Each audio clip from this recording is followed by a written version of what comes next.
comme on le fait aujourd'hui, hein, quand on allume les bougies de Shabbat, c'est encore jour. Et on avait expliqué qu'il faut rajouter au Shabbat afin de pouvoir avoir un rajout de Neshama, d'âme, et que chacun d'entre nous reçoit au moment de l'allumage des bougies, à l'entrée de Shabbat, une âme différente. L'âme de la semaine va se reposer d'un côté, et à la place de l'âme de la semaine, nous arrive une âme de Shabbat, ce qu'on appelle Neshama Yetera, la Neshama d'en plus. Et ça, on avait expliqué donc tout ce phénomène durant le premier cours. Ensuite, nous avons expliqué qu'il y a des conditions pour recevoir pour vivre cette Neshama, et que ceux qui sont capables de vivre cette Neshama Yetera pourront ressentir ce que c'est qu'un vrai Shabbat. On avait expliqué qu'un des grands problèmes, c'est que souvent arrive Shabbat et on ne ressent pas la sainteté du Shabbat. Et on passe à côté de la profondeur du Shabbat. Et donc, le fait que parfois on trouve le Shabbat un peu trop long, ou qu'on s'ennuie, etc., c'est parce qu'on apparemment, on n'est pas branché sur sa Neshama Yetera, on n'est pas branché sur son âme supplémentaire. Et donc, le Shabbat passe comme quelque chose qui n'est pas à sa juste valeur, et donc, il nous est difficile de respecter le Shabbat avec sainteté. C'est ce qu'on avait expliqué durant le premier cours. On avait expliqué que la raison de ça, c'est parce qu'on n'est pas vraiment branché. Et on avait expliqué qu'il y avait différents moyens pour pouvoir acquérir la Neshama Yetera. Et que les Rachamim, on avait vu dans le Shulchan Aruch, nous ont donné plusieurs commandements pour se préparer à Shabbat. Et que toutes ces préparations font qu'on puisse acquérir la Neshama Yetera. On avait vu la semaine dernière que la deuxième préparation, c'est la Frachat Chala. On avait expliqué la semaine dernière de façon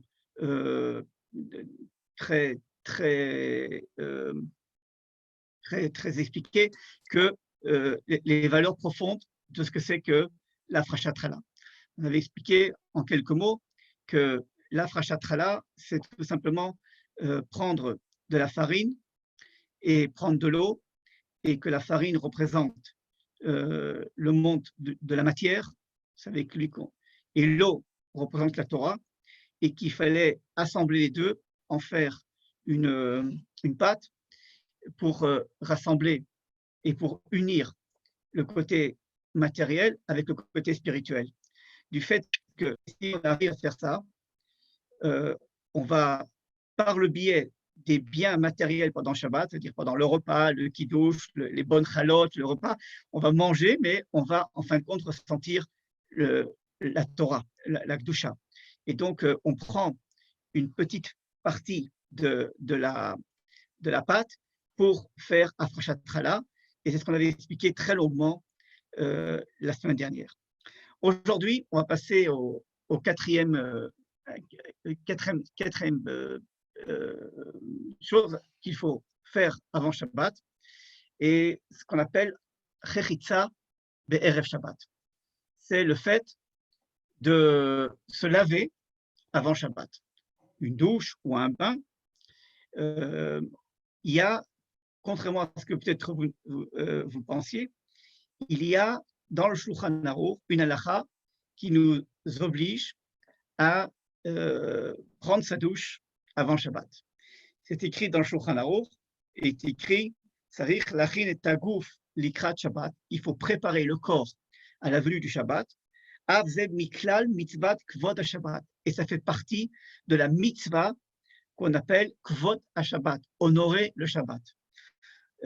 En d'autres termes, quelqu'un qui rentre dans Shabbat et qui n'a pas eu le temps de se laver, eh bien, il passe à côté de la mitzvah de kvod Shabbat, d'honorer le Shabbat. C'est comme s'il n'honorait pas le Shabbat.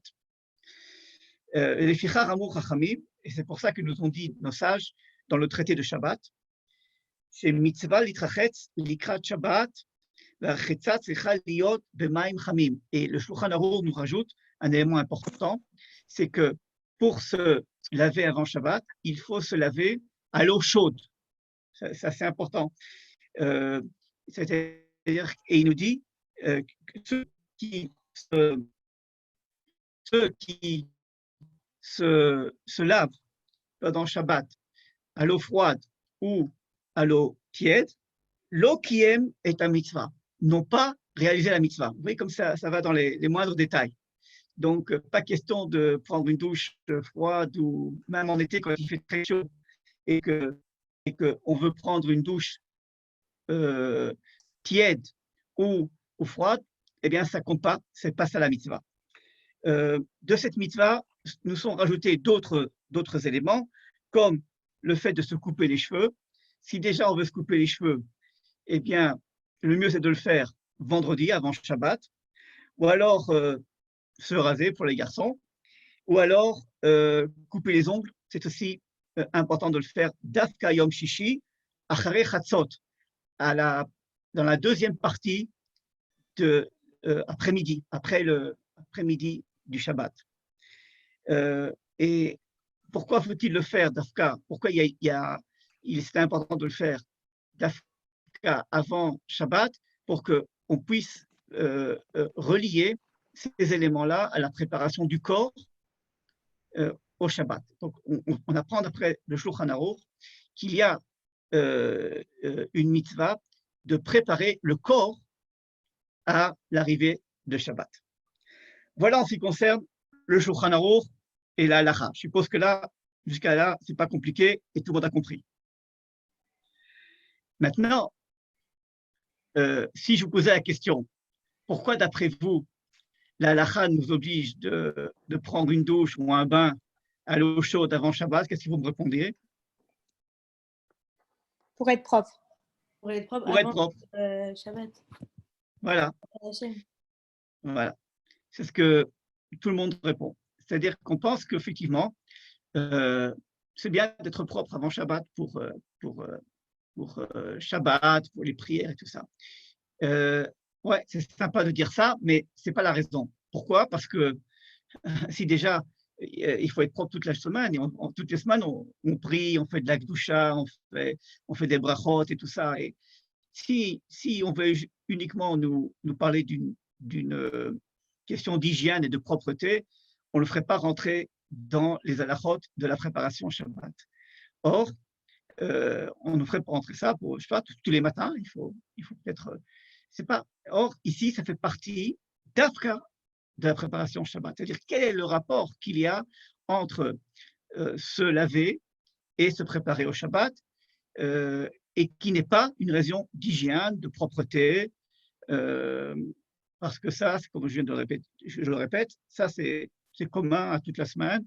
Il faut toujours, avant de servir l'Éternel, il faut être propre, etc. Et donc, on ne va pas pouvoir expliquer cette mitzvah par le biais de la propreté. Par contre, dans la Kabbale et dans la Chassidut, on nous donne les raisons profondes. Ça va être un petit peu difficile. Je vais aller très lentement pour expliquer ça.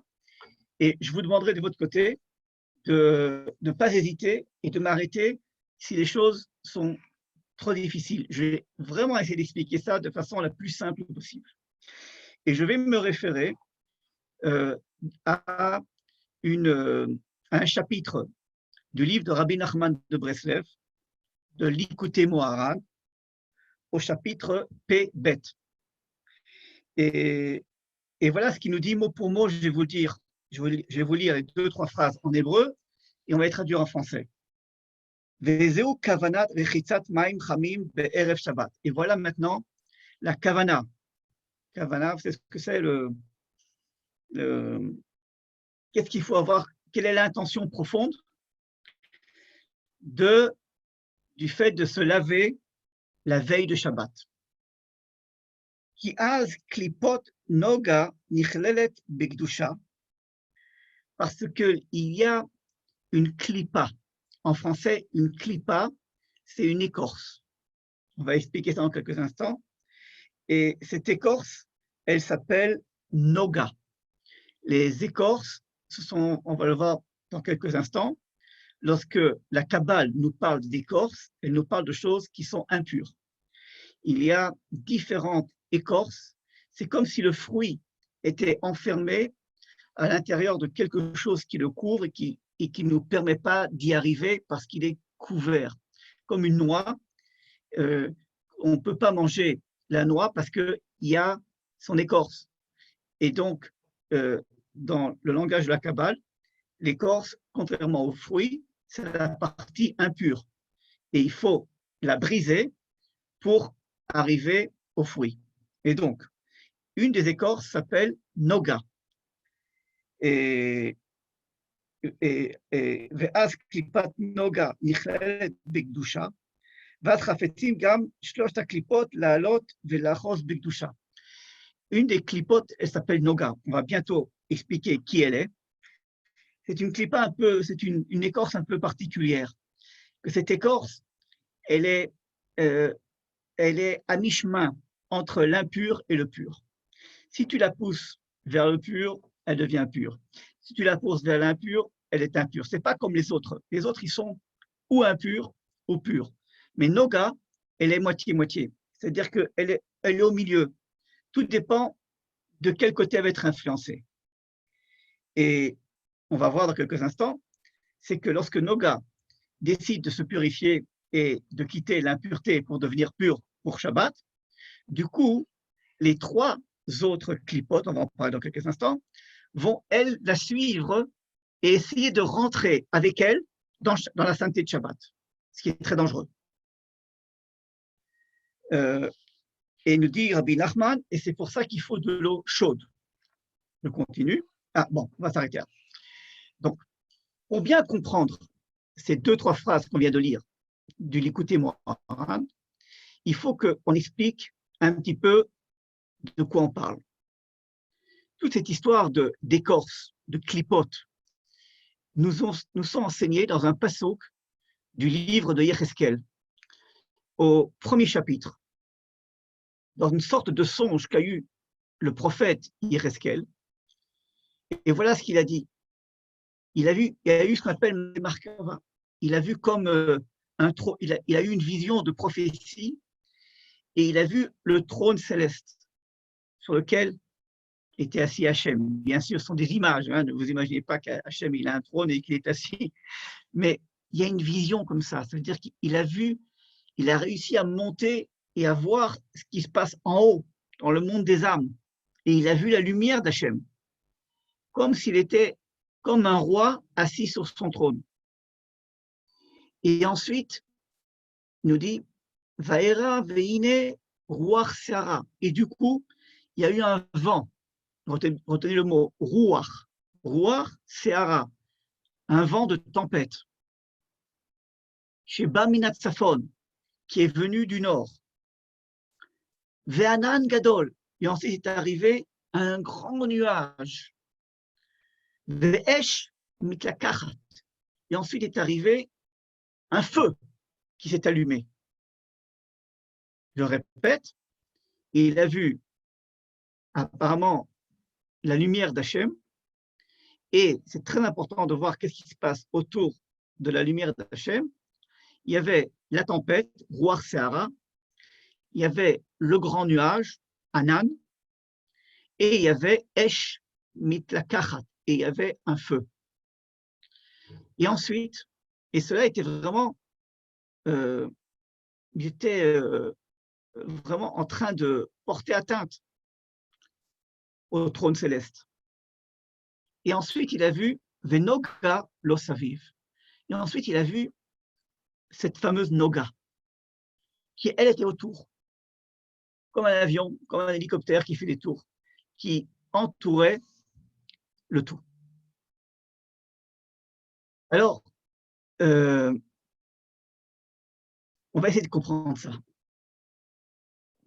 C'est que ce que veulent nous enseigner les kabbalistes, c'est que dans toute chose qu'on fait, dans la sainteté, on est souvent pris au moment même où on fait quelque chose de sainteté, par des forces d'impureté. qui sont dus aux 3 clipotes, aux 3 écorces qui entourent la sainteté. Je vous donne un exemple. Par exemple, vous faites la mitzvah de tzedaka.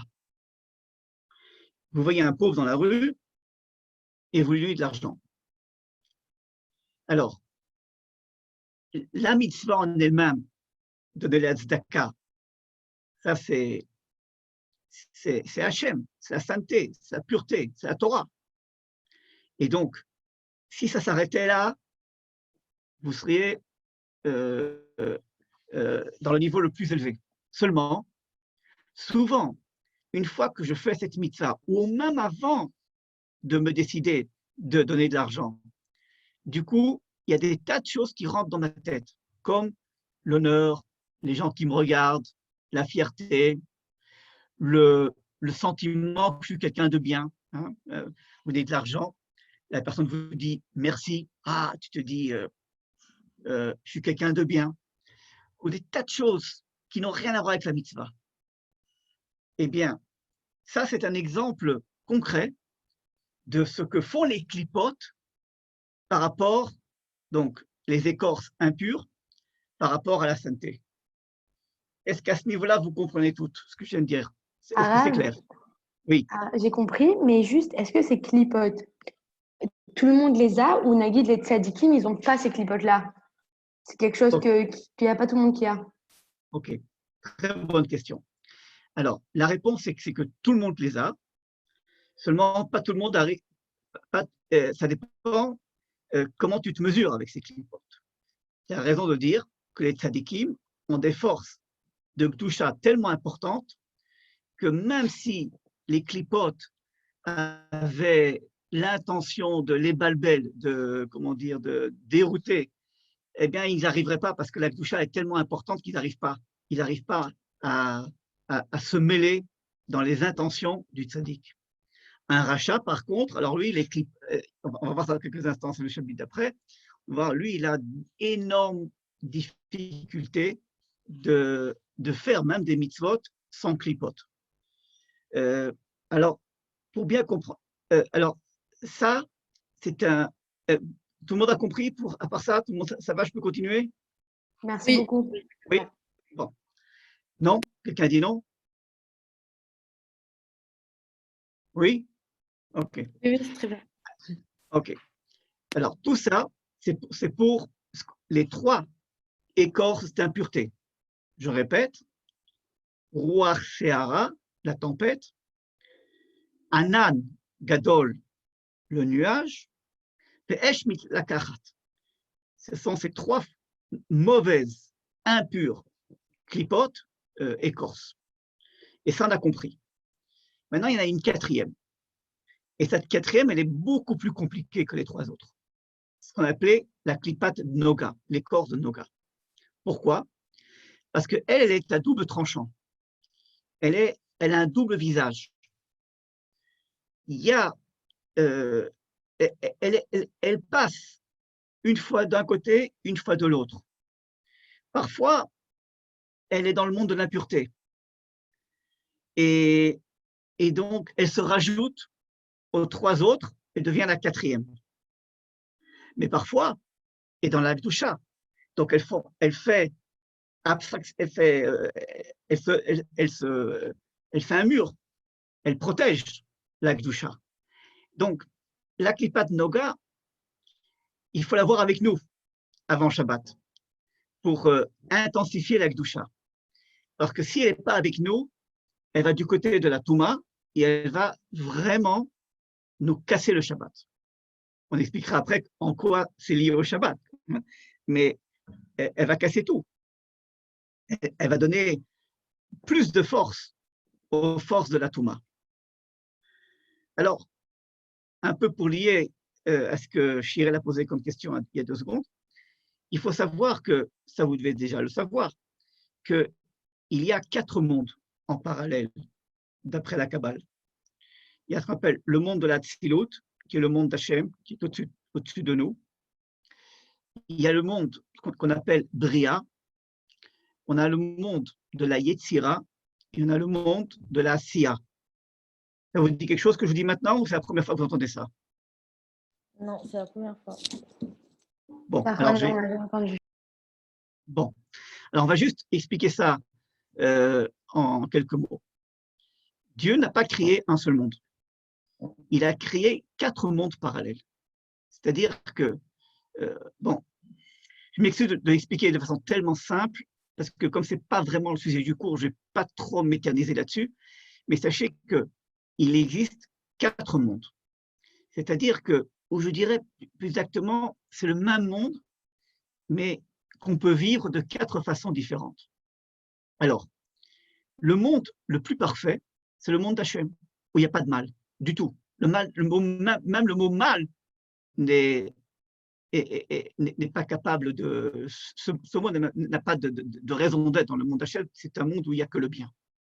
Ça, c'est un monde qui est au-dessus de nos forces, qui est au niveau de l'âme uniquement. C'est au-dessus de l'homme. Donc, je ne vais pas trop parler de ce monde-là, parce qu'il nous concerne un peu moins. Enfin, il nous concerne, mais il est au-dessus de nos forces. En dessous de lui, il y a le monde de la Bria. Le monde de la Bria, et là, vous allez comprendre quel est le rapport avec les clipotes. C'est un monde où il y a une majorité de bien, mais un minimum de mal. Alors, je vais expliquer ça. Si vous voyez un juif qui, dans la plupart de ses actes et de sa vie, il est bien, mais parfois il fait des choses mal, c'est qu'il appartient au monde de la Bria. C'est-à-dire majoritaire positif, minoritaire négatif. Et pourquoi est ce monde-là veut dire que la clipate de Noga, elle est en minorité dans son impureté. C'est-à-dire que non seulement que les 3 clipotes mauvaises sont très fortes réduites, mais même la clipate de Noga, elle est très forte réduite parce qu'il y a une majorité de bien. Je dis ça rapidement et je ne devrais pas trop m'éterniser là-dessus parce que c'est uniquement pour vous montrer l'influence de la clipate Noga dans les Olamot, dans les mondes. Deuxième monde, c'est le monde de la Yetzira. Le monde de la Yetzira, c'est moitié et moitié. C'est quelqu'un qui, dans la journée, fait moitié bien, moitié mal. Pourquoi il fait qu'à moitié bien? Parce que de l'autre côté, la Klipat Noga, elle est parfois, la moitié, elle est avec le bien, mais la moitié, elle fait du mal. Hein. Par exemple, dans l'exemple que je donnais maintenant, parfois tu donnes la tzedaka en toute pureté, en toute sainteté, et donc la Klipat Noga est du côté de la pureté, mais parfois, le même jour, tu fais de la mitzvah tzedaka avec plein de fierté, et donc la Klipat Noga est du côté du mal. Ça va? Je m'excuse que je vais un peu vite, ça va? Vraiment, n'hésitez pas à m'arrêter. Bon. Parfait, merci. Super. Non, très bien. OK. Troisième stade, c'est le monde le plus bas, ce qu'on appelle le monde de l'Asiya. Le monde de l'Asiya, il y a une minorité de biens, c'est-à-dire que la Klipat Noga, elle est là, elle va du côté de la sainteté, mais très peu. Et la plupart du temps, elle est avec la Klipat les autres clipotes dans l'impureté. C'est-à-dire que la majorité de ma journée, je fais des choses mal. Et de temps en temps, je me retiens et je fais des choses bien. Je donner un exemple du Lashon Hara. Il y a des gens au niveau du Lashon Hara qui sont dans le monde de la Bria. C'est-à-dire que 90% de leur manière de parler, c'est de la sainteté. Ils parlent bien, ils ne disent pas du mal sur les gens. C'est-à-dire que c'est très rare. Parfois, ils ont fait une petite erreur. Ah, ça leur est sorti du Lashon Hara. Ça veut dire que la Klipat Noga, elle est la plupart du temps du côté de la sainteté. Et donc, elle influence la personne à être très forte au niveau de la Kedusha. Dans le deuxième exemple, dans le monde de la Yetzira, moitié-moitié.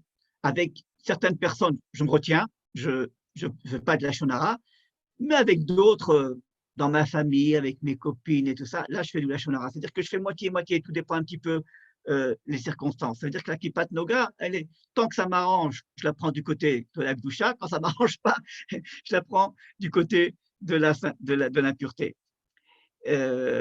Et dans le côté de la Asiya, ça veut dire que la plupart du temps, je fais du Lachon Hara. De temps en temps, je me retiens parce que j'ai en face de moi un rabbin ou une fille qui fait attention. Alors, ça m'arrive de temps en temps de me retenir. Ça veut dire que j'appartiens au monde de la Asiya. Et la Klipat Noga, elle est très forte du côté de la Touma. Okay, bon, je voudrais uniquement terminer ça en vous disant que ce n'est pas qu'il y a 3 juifs différents. C'est le même juif qui peut être, s'il fait attention à lui dans le monde de la Bria, s'il ne fait pas trop attention dans le monde de la Yitzira, et s'il ne fait pas attention du tout dans le monde de la Siya. Dire qu'on peut, dans une même journée, se retrouver dans un monde ou dans un autre. Tout dépend à chaque expérience, à chaque épreuve, pardon. Ça dépend comment tu vas te débrouiller avec la Kippat Noga. Est-ce que tu la mets de côté et tu la repousses, et alors ça te fait monter d'un monde, ou alors tu la laisses de temps en temps t'influencer, tu te trouves dans le monde de la Yitzira, ou alors tu la laisses tout le temps, la plupart du temps t'influencer, tu te trouves dans le monde de la Siya. Ok? Voilà. Et donc, cette Klipat Noga, elle est tout le temps avec nous. Elle est tout le temps, dans tous nos actes. Chaque fois que tu vois quelque chose de sainteté, chaque fois que tu as une mitzvah, elle est là. Et donc, je dirais par exemple, je ne sais pas moi, je reprends la mitzvah disons, de la tzedaka. Si tu fais la tzedaka et que déjà, tu sais qu'il y a une mitzvah et tu l'as fait, ça veut dire que tu as poussé les 3 clipotes, les 3 écorces de la sainteté. Parce que l'écorce, ça te dit, mais pourquoi dépenser de l'argent? C'est peut-être par un pauvre, etc. Et il essaie de te dévier de la mitzvah. Bon, disons que tu es arrivé, tu les as repoussés. Les 3 clipotes de la Touma qui essaient de t'influencer du mauvais côté, tu les as retirés. Du coup, tu arrives du côté de la Gdusha. Je vais lire dans un instant la question. Et alors, à ce moment-là, arrive la Klipat Noga. Et la Klipat Noga, c'est pas qu'elle va pas te faire la mitzvah, elle va te la casser, cette mitzvah. Elle va te faire rentrer des choses d'impureté dans la sainteté. Vous voyez ce que je veux dire? Elle est beaucoup plus dangereuse parce que dans le cas de la Shonara, non, je regarde dans la Tzedaka. Je fais la Tzedaka ou je la fais pas, c'est simple. C'est assez simple de voir un pauvre qui a besoin de l'argent et de lui donner de l'argent. Ça, et les clipotes de la Touma, elles n'ont pas tellement d'influence au moment où je veux faire une mitzvah, hein, par exemple, je ne sais pas moi, tsniot, hein, tu as une mini-jupe ou quoi, alors, ou disons, tu veux te promener en maillot de bain dans la rue. Alors, les clipotes de la Touma, elles ont très peu de force. Hein. Les clipotes, les 3, elles vont te dire, allez, viens, on aura en maillot de bain. Ah, c'est très facile de les repousser. Viens à la synagogue en maillot de bain. Ah, là, tu les repousses en une seconde. Mais la Klipat Noga, hein, elle est beaucoup plus subtile. Parce que même quand tu vas décider de venir au Machonora Sanoa, elle va te dire, tu fais ton genre, hein, on va jouer, tu vas jouer genre t'es religieuse, mais tu n'es pas vraiment tsnoa dans ton cœur. Hein, tu n'es pas vraiment une vraie juive, tu n'es pas vraiment les mitzvot. Elle va te casser, elle va faire rentrer la touma dans la sainteté. C'est clair? Le mauvais rôle qu'a le mauvais rôle de Noga. Ok? Bon, entre-temps, je lis la question. Ok, est-ce qu'on a des indications pour avoir conscience au moment dans quel monde on est par rapport à certaines émotions, par exemple, ou d'autres? Bon, alors, très bonne question. Je vais te donner la réponse du Balatania qui dit qu'il nous dit, par exemple, qu'il y a des moments où automatiquement tu te trouves dans le monde d'en haut, dans le monde entre Bria et Atzilut. C'est quand tu fais ta Tfilat Amida. À chaque fois que tu fais la Tfilat de l'Amida, pendant que tu fais la Tfilat de l'Amida, automatiquement, peu importe ce qui se passe, tu es dans le monde d'en haut, dans le monde de la Bria. C'est pas tellement, comme tu dis, au niveau des émotions. C'est au niveau de la sincérité que tu as par rapport aux mitzvot que tu fais.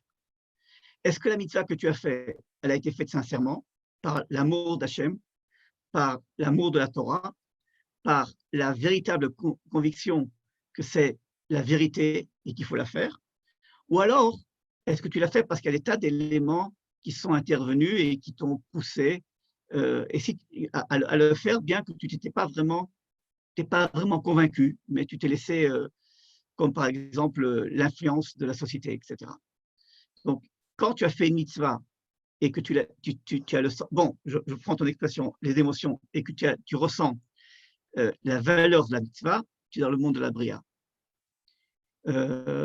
Si ça a été fait pour différentes raisons qui n'ont rien à voir avec la mitzvah, c'est qu'apparemment tu t'en vas.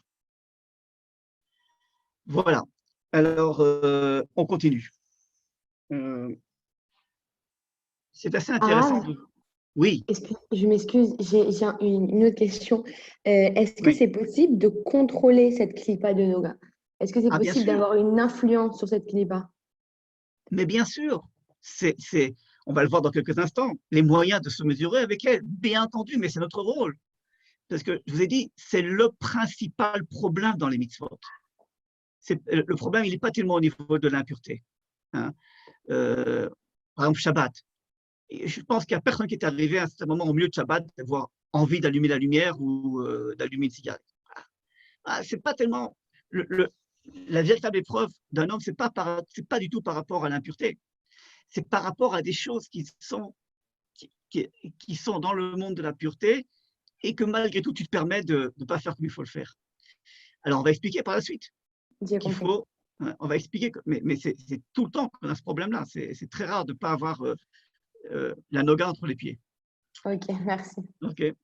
Alors, d'après le niglé maintenant, c'est-à-dire les commentaires qui sont moins kabbalistes, qui sont plus, comment dire, terre à terre, j'en ai cité un, le livre du Rav Eisner, qui nous a traduit les 3 mauvaises clipotes par des éléments qu'on peut comprendre plus facilement dans le niglé, dans le monde dévoilé. Il nous dit la chose suivante. Ruach Seara, c'est le sentiment de Rekanout, de vide. C'est-à-dire, on ne comprend pas, tu fais des choses sans compréhension, c'est le vide. Ou alors, tu as des moments vides dans la journée où tu perds ton temps, tu fais rien. Il y a une sorte de... Tu perds ton temps, qu'on appelle la récanoute. Et ça, c'est un des éléments, c'est une des armes qu'utilise la clipa de Ruach Seara, de la tempête, de t'envelopper dans une situation où tu fais rien. Deuxième, c'est le Hanan. Le Hanan, il dit, c'est le Shiamoum. Comment dire en français, Shiamoum? Meshamem. Comment on dit en français? Ennui. Ennui, voilà, oui. C'est quand il te fait rentrer le fait que tu t'ennuies. Ça veut dire quoi, tu t'ennuies? Ça veut dire que tu n'as rien à faire. Rien. Le temps n'a plus aucune valeur. Tu es là, mais tu ressens que c'est l'ennui total. On va le voir que ce sont des éléments qui vont se retrouver dans le Shabbat si on ne se débarrasse pas d'elle avant Shabbat. Je crois que vous ressentez bien le problème de la récanoute, c'est-à-dire du vide, et le sentiment de l'ennui qui rentre du coup dans Shabbat. Et la troisième, et ça, elle est beaucoup plus ressentie juste avant Shabbat, c'est Esh mitakachat, le feu qui s'enflamme, et là c'est le rogez. Rogez, c'est l'énervement, c'est la dispute, c'est le fait qu'on commence à crier l'un sur l'autre. Alors là, elles sont très fortes. Au plus, on s'approche du Shabbat, dans chaque famille juive, peut-être pas chez vous, je ne sais pas, la clipa de Rogez, de Esh, elle n'a jamais été aussi forte toute la semaine. Du coup, tout le monde crie sur tout le monde. Ah, dans 5 minutes, c'est Shabbat, pourquoi tu n'as pas fait ci, pourquoi tu n'as pas fait ça, pourquoi est-ce que les bougies ne sont pas encore prêtes, tu n'es pas encore entré dans la salle de bain, etc. Et, tout. Et ce qui fait que le Rogez, la dispute, elle choisit le moment le plus sain du Shabbat, c'est l'entrée de Shabbat. C'est là où tu vas devoir recevoir la Neshama Yetera, c'est au moment où tu vas devoir te rentrer dans cette cette âme de Shabbat, qui est le moment le plus important, on va allumer les bougies, tu vas devenir quelqu'un d'autre, pour ceux qui étaient là au premier cours. Et au lieu de te retrouver dans cette ambiance de sainteté, eh bien, arrive la clipa du Rogez, de la Hesh, et qui, au lieu de t'occuper de sainteté, tu t'énerves et tu te disputes. Et elle a réussi à te casser l'entrée dans Shabbat. Alors, je continue encore 2-3 phrases dans Rabbi Nachman, dans l'écouté Moharan. Ita Gemara, comme il est enseigné dans la Gemara, Anelavim veinam olvim, shomim cherpatam veinam meshivim. Alem hakatuv omer, ve'ohavav ketzet hashemesh bigvurato. La Gemara nous dit, il y a une phrase des Rachamim très connue, Anelavim veinam olvim. Ceux qu'on va offenser, mais ils ne s'offensent pas. Shomim cherpatam. Ils sont capables d'écouter des injures qui les cherpa, c'est la disgrâce, c'est quand tu insultes quelqu'un, tu lui dis des choses blessantes. Ils entendent des gens qui les insultent, qui leur disent des choses blessantes. Veina meshivim, et ils ne répondent pas, ils se taisent. Ceux qui sont capables de se contenir devant des insultes ou devant des offenses, à Katuv Omer, la Torah nous enseigne, Ohavav ketzet hashemesh bigvurato. Ils ont une force comme la sortie du soleil. Dire qu'Akadosh Baruch Hu leur donne une force énorme. Je ne vais pas vous expliquer tous les détails de ce passage parce qu'on pourrait faire un cours que sur ça. Mais par contre, je vais vous expliquer maintenant le commentaire de Rabbi Nachman sur cette Gemara. Il dit la chose suivante. Ça veut dire quoi? Ça veut dire que quand quelqu'un te fait du mal, te dit quelque chose de mal, tu te tais. Qu'est-ce que ça veut dire? Il y a peut-être 2 raisons pour lesquelles tu te tais. Allez-y. Quelqu'un te dit quelque chose de mal, te provoque, et tu te tais. Tu lui réponds pas. Parce qu'on sait que ça va partir encore plus loin si on répond. Tu n'as pas entendu, encore une fois? Parce qu'on sait que ça va partir encore plus loin si on répond. Donc, ne pas répondre, c'est bien. Pour éviter que ça parte en cacahuète. Très bien. OK. Bonne réponse. Premièrement, ne pas répondre, c'est bien. C'est se contenir, c'est très bien. Mais il peut y avoir une autre raison pour laquelle je ne réponds pas. Est-ce que c'est la vérité ce qu'il dit? Oui. Et pourquoi je ne réponds pas? Parce qu'il n'a rien à dire pour se défendre. Ah, c'est bien alors. C'est-à-dire qu'il assume, et il se retient, il comprend que c'est assez positif. Il ne répond pas. Quelqu'un lui dit, tu es un idiot, et toi, tu es un imbécile. Ah, quelqu'un dit, tu es un idiot. Je suis un idiot. OK, je me tais. Mais Grave. quand tu te... Oui?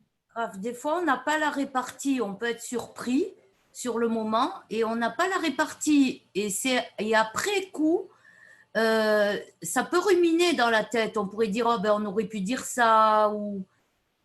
Ah, donc c'est technique. Je n'ai pas répondu parce que je n'avais pas quoi répondre. Donc, donc c'est négatif. C'est-à-dire qu'en vérité, j'aurais voulu répondre, mais comme je n'avais pas les mots, je n'ai pas répondu. Ouais, effectivement, ça pourrait être une réponse. Mais il y a une autre raison qui est vraiment négative de ne pas répondre. Quand on ne répond pas, quand quelqu'un nous fait des remarques. Parce qu'on est blessé. On arrive Si on est blessé et qu'on ne répond pas, c'est que c'est positif. Je me contiens. Je ne fais pas attention. J'écrase. Je ne cherche pas la dispute. Je ne lui réponds pas. Ah, là, c'est le côté positif encore. Moi, je cherche une raison négative de ne pas répondre quand quelqu'un vous fait des remarques. Alors, on va le lire ensemble. Nous dit Rabbi Nachman, Il dit, parfois, les gens ne répondent pas pour énerver la personne. C'est-à-dire qu'ils utilisent le silence, pas pour se contenir, pas parce ils ont de la sagesse, mais ils veulent énerver la personne. Parce qu'ils disent, alors réponds. Je fais un sourire comme ça, cynique. Mais tout ce que je t'ai dit, c'est tout ce que tu as à répondre, c'est tout ce que tu as à me dire. Tu énerves. Ouais, je veux dire. Eh bien, dit Rabbi Nachman, il utilise cet exemple-là pour nous dire, voilà, ça c'est Klipat Noga. Quand tu réponds pas parce que tu veux pas créer de guerre, tu veux pas rentrer dans le problème, tu assumes. Hein. Je suis un idiot, ok, je suis un idiot, ok, ok. Bon, c'est-à-dire que tu, tu, tu te tais. Ça c'est la Klipat Noga est du côté de la sainteté. Elle te fait taire, elle est rentrée du côté de la Gdusha et elle te donne de la sagesse. Elle ne t'a pas fait descendre au niveau le plus bas de commencer une dispute. Mais si tu utilises le silence pour énerver encore plus, encore, ne rien dire quand quelqu'un cherche une réponse, parfois c'est encore plus dur que de lui répondre. C'est-à-dire que la clipat noga est passée du mauvais côté, du côté des clipotes de la touma. Elle utilise le silence du côté négatif. Vous avez compris le double tranchant de la clipat noga? Comment le même acte du silence peut être interprété du côté de la sainteté ou du côté de la pureté. C'est clair, non?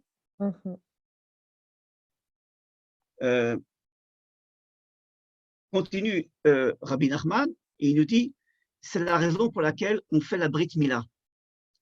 Et il nous dit, quand on fait la Brit Mila, on retire 3 petites peaux.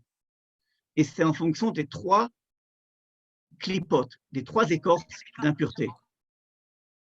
Et d'ailleurs, bon, il amène plein de références, mais enfin, c'est la même idée.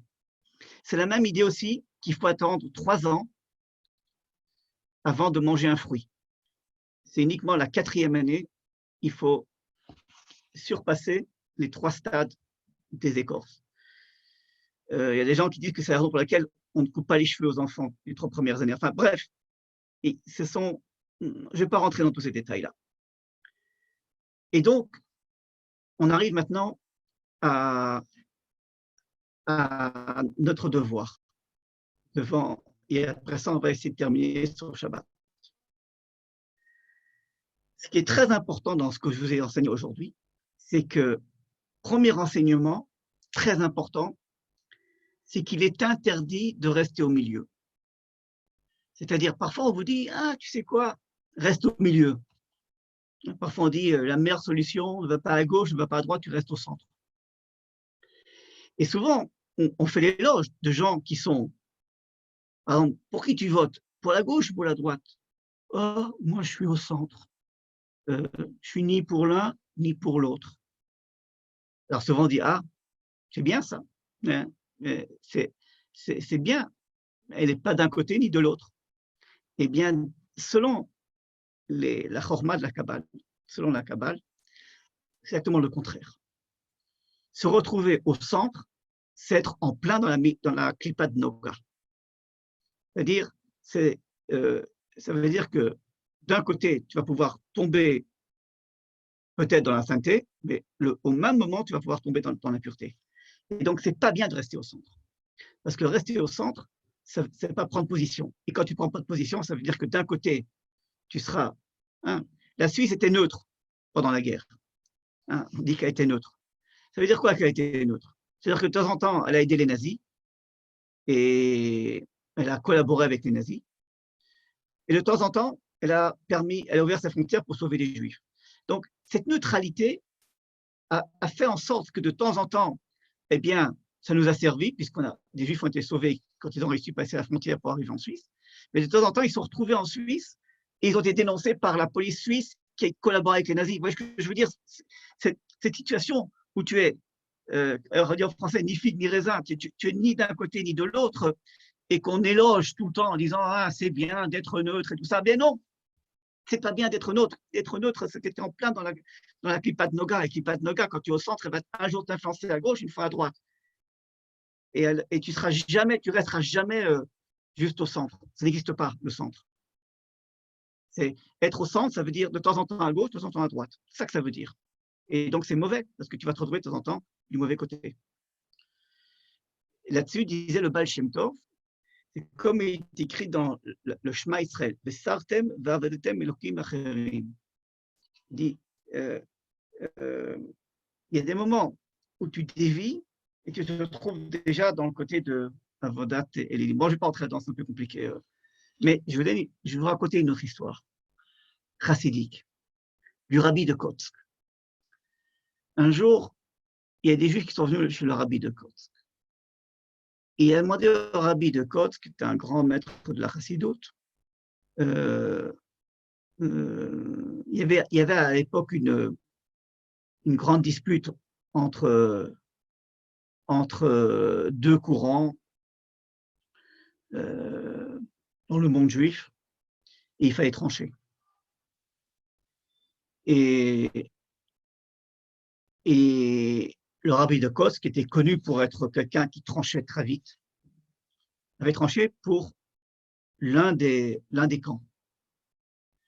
Et les rabbins qui étaient venus le voir étaient venus lui reprocher d'avoir pris position pour un camp par rapport à l'autre. Et le rabbi de Kotsk leur a dit, pourquoi ne pas prendre position alors que je pense que l'un, il est vrai et l'autre, il est faux. Ceux qui pensent comme ça, ils n'ont pas raison. Alors, les rabbins lui ont répondu, oui, mais on sait bien qu'il y a un camp qui n'est pas selon l'orientation de ce que le rabbi de Kotsk pense. Mais il aurait mieux valu rester neutre. Comme ça, on s'entendrait bien avec les deux camps. Jusque-là, ça paraît hyper normal, intelligent. Et le rabbi de Kotsk a ouvert les rideaux de sa fenêtre. Il avait une fenêtre qui donnait sur la rue. Et c'est l'époque du rabbi de Kotsk, il n'y avait pas de voiture, il y avait des chevaux. Et alors, il dit, regarde un petit peu la rue. Sur le trottoir de gauche, il y a des gens qui marchent. Sur le côté droit, le trottoir de droite, il y a des gens qui marchent aussi. Mais qui c'est qui est au milieu? Les chevaux. Vous avez compris?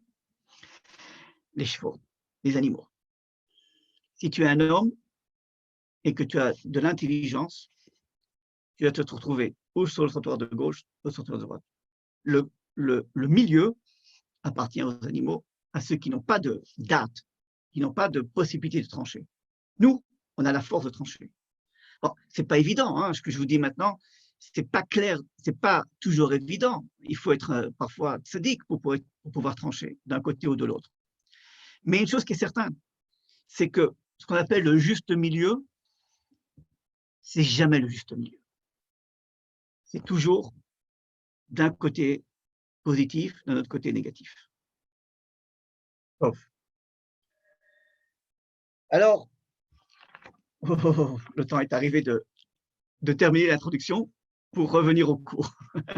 Maintenant, on a juste 10 minutes pour de revenir sur ce qu'on devait discuter. Si vous avez bien compris toute cette introduction, on va pouvoir comprendre maintenant pourquoi est-ce qu'il faut se laver avant Shabbat.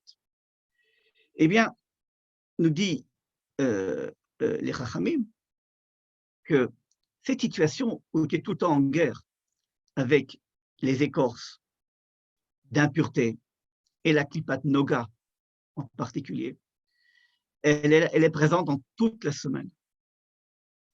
Toute la semaine, tu as le problème.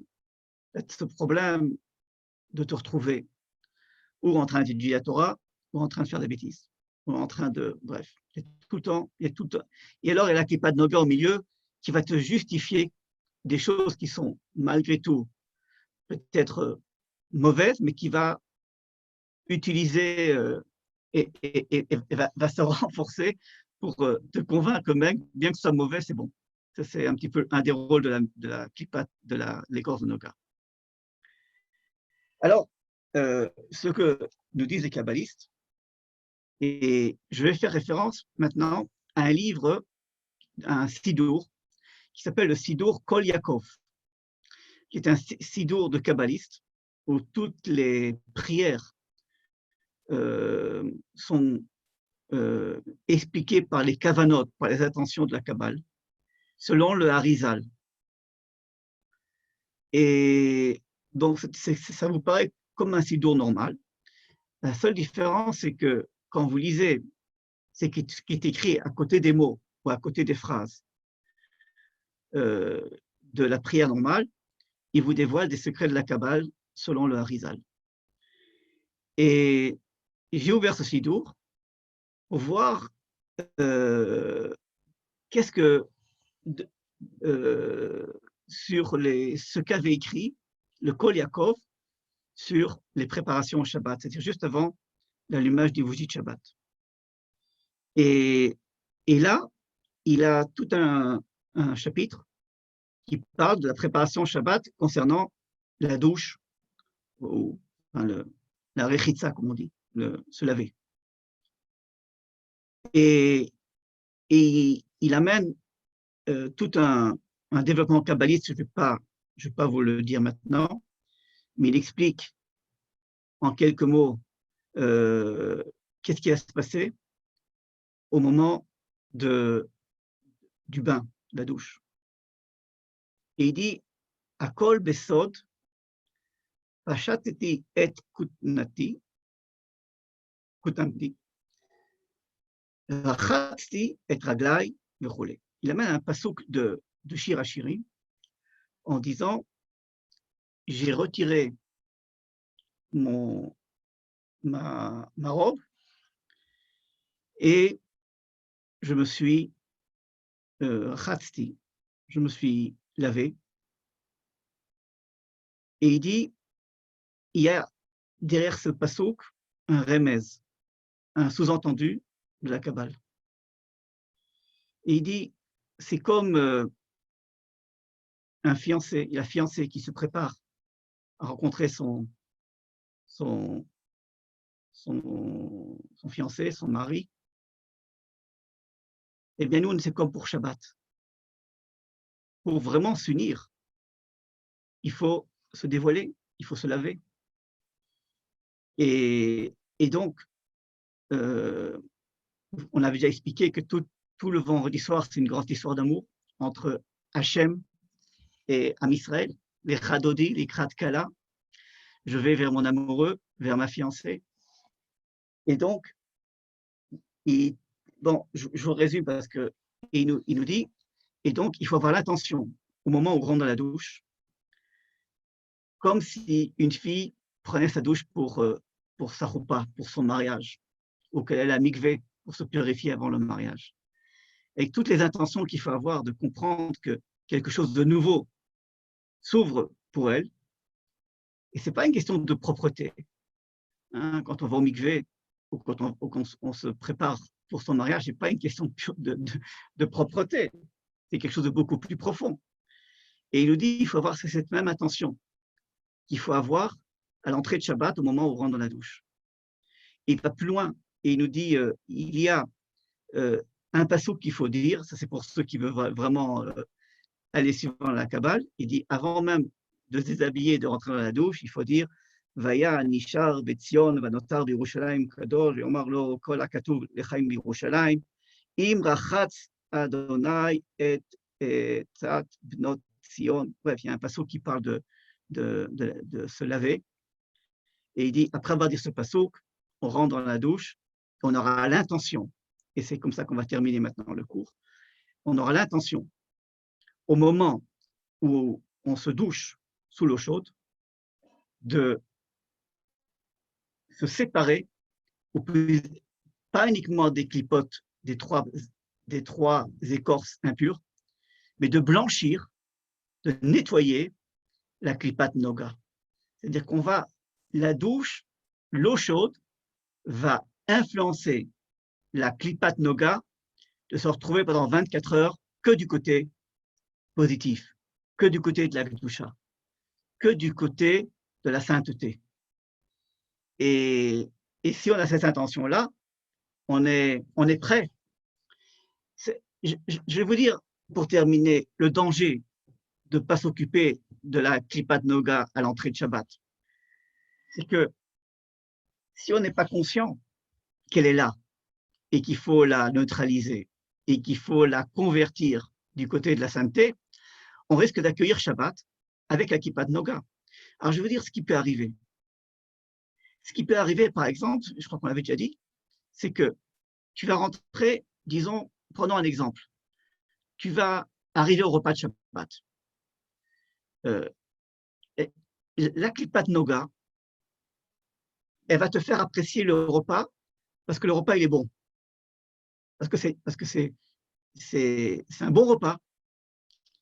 C'est-à-dire que ce que tu vas retenir de ce repas, c'est que c'était un bon repas. Ça, c'est l'influence de la Klipat Noga.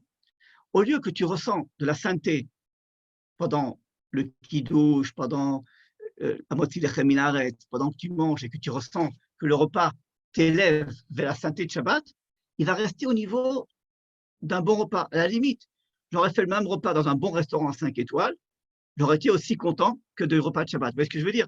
Si lorsque tu as mangé, tu manges le repas, ou tu manges une challah, ou tu bois du vin ou du jus de raisin au kiddush, et tout ce que tu ressens, c'est que c'est un bon vin, c'est une bonne challah, c'est des bons aliments, ça veut dire que la Klipat Noga, elle a réussi à réduire toute la sainteté de la Gdusha, de la Seudat de Shabbat, de la sainteté du repas de Shabbat, à une expérience culinaire de bon goût. Et alors là, tu es passé à côté. Hein, et dans chaque élément, elle va intervenir.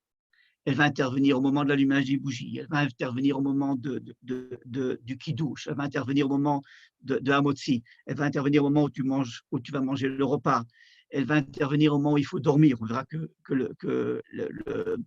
le sommeil pendant Shabbat, il a une sainteté. Hein.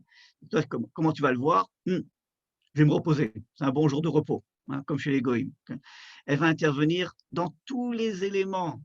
Elle va faire de toi une sorte de quelqu'un qui respecte Shabbat, mais qui se retrouve du mauvais côté. La Klipat Noga te fait passer à côté de ce que vraiment tu devrais ressentir pendant Shabbat.